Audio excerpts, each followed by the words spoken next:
我就老了。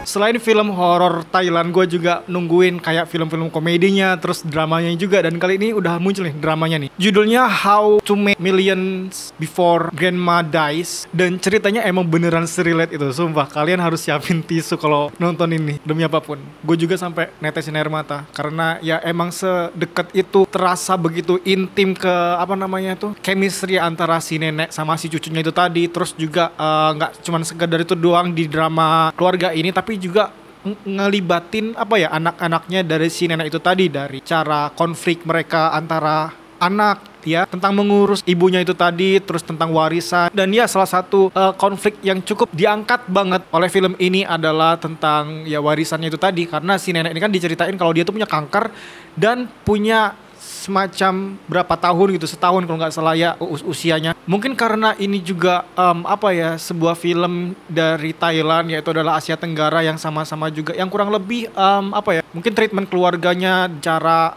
gimana kita memperlakukan nenek, gimana apa namanya tuh, dekatnya nenek sama si cucunya itu tadi, itu bakal apa ya, bakal berasa relate lah untuk kita, walaupun kita nggak tinggal di Thailand gitu, tinggal di Indonesia, tapi kan budayanya itu tetap budaya timur gitu. Gue suka film ini ya, kayak berasa apa ya, berhasil ngebuat emosinya tuh naik turun. Karena di film ini kan juga nggak semerta-merta langsung ke drama gitu, langsung sedih-sedih, enggak. Mereka tuh ngangkat dulu humornya, diangkat dari perselisihan kecil sebenarnya dari nenek dan si cucunya itu tadi kan. Kayak ngerebus air tuh ya harus pakai kompor, nggak perlu pakai microwave, karena itu ya walaupun itu sepele, tapi buat si nenek itu tuh berarti banget. Ya semoga barangkali dengan review-review orang bakal apa ya, bakal nambah layar bioskop untuk film ini deh. Karena ini film, sumpah kalian harus nonton film ini kalau kalian lagi pengen nangis gitu. Ya paling nggak siapin tisu, bentar. Gue juga siapin tisu tadi, sumpah. Ini basah loh, lembab ini, karena ya sumpah, dari pertama emang dibikin jenaka dulu, diangkat humornya, diangkat tentang drama-drama kecil-kecilnya dulu, baru ke akhir baru agak berat, terus di akhir nanti itu baru pecahnya banget, gimana kita bisa ngeliat perjuangan dari si cucunya ini tadi. Karena diceritain juga kalau si cucunya ini tugas utama dia pengen ngerawat si nenek ini karena ya dia juga pengen warisan dari si nenek. Dia pengen jadi orang peringkat pertama yang paling nenek itu sayangi. Karena kalau menurut sepupunya itu tadi, kan dia punya sepupu cewek nih, dan dia juga punya pengalaman tentang merawat orang tua gitu kan. Kalau kata sepupunya tadi, kalau dia bisa jadi peringkat teratas dari orang yang paling disayang oleh si neneknya tadi, dia bakal dapat warisan yang lebih gede dibandingkan yang lain gitu. Dan sebenarnya itu tujuan utama dari si cucunya tadi sih, dari si M itu tadi, karakter utama di film itu tadi, si M tadi. Tapi lama kelamaan ada satu titik yang bikin dia tuh, kayaknya gue nggak perlu duit deh, kayaknya gue perlu apa namanya, ada di saat-saat terakhir nenek gue mengembuskan napas terakhirnya gitu. Sumpah itu bikin gue merinding banget demi apapun. Terus gimana dia juga mulai merasakan apa ya, kehangatan lagi yang dikasih oleh neneknya tadi. Karena dari kecil kan dia juga diasuh oleh neneknya tadi kan, entah bertahun-tahun itu diceritain, karena ya orang tuanya sibuk bekerja gitu kan. Dan itu bakalan relate kalau kalian juga masa kecil kalian dihabiskan banyak di rumah nenek kalian daripada di rumah orang tua kalian sendiri gitu. Entah kenapa cerita yang sesimpel ini, cerita yang apa ya, kadang tuh nggak terpikirkan oleh kita, tapi bisa ngebikin relate banget, begitu intim banget ini film. Ya pokoknya sepanjang 2 jam film ini berjalan, gue ngerasain naik turun emosi. Kemudian di akhir tuh bener-bener pecah banget, karena kita tahu kalau akhirnya si karakter utama itu akhirnya apa namanya tuh nggak ngepentingin warisan lagi gitu. Dia ngepentingin kebahagiaan dari neneknya tadi. Sumpah itu bikin gue sedih banget. Terus ngetuk-ngetuk, kalian tonton aja sendiri lah, itu spoiler itu. Dan kalau film-film bergenre drama itu kan yang harus dikuatin banget itu karakter sama chemistry-nya gitu kan. Chemistry antar pemainnya itu gimana. Dan di sini chemistry antar pemainnya itu adalah cucu dan nenek di sini kuat banget demi apapun. Terus si nenek juga aktingnya keren banget, walaupun dia udah kayak tua banget gitu kan, udah mungkin nggak tahu umur berapa tahun gitu.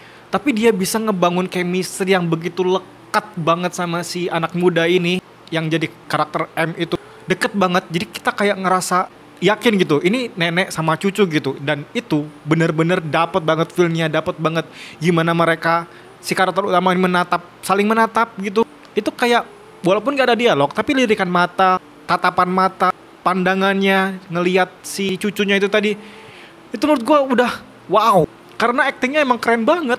Dan ya semoga gue harapin ini film bakal banyak penontonnya juga di Indonesia terutama, karena ya emang entah kenapa begitu dalam banget ini film, pesannya dapet apa yang pengen mereka sampaikan di film ini.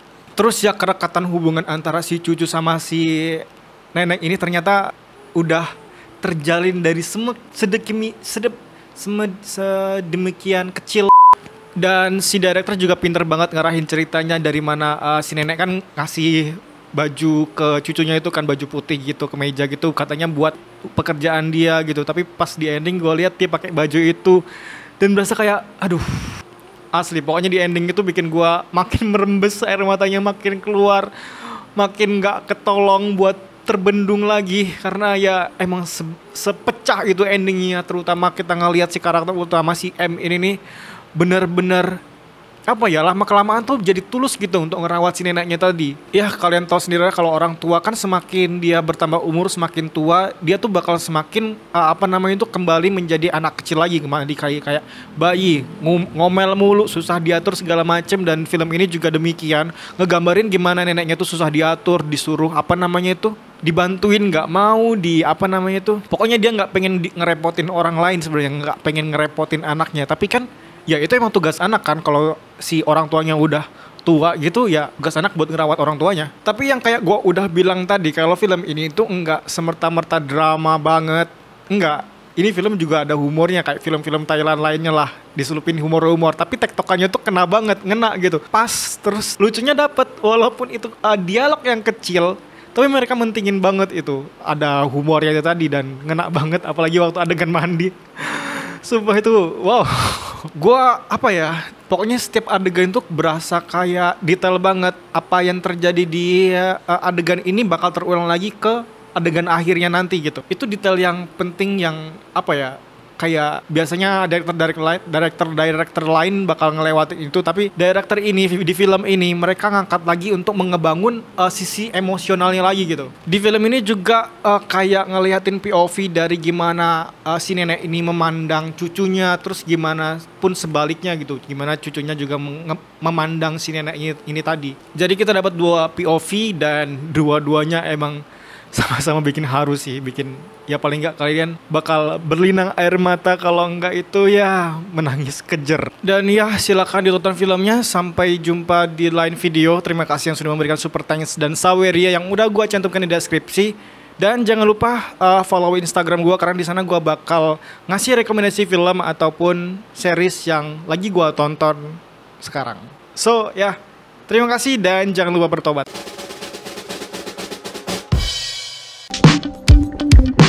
Oh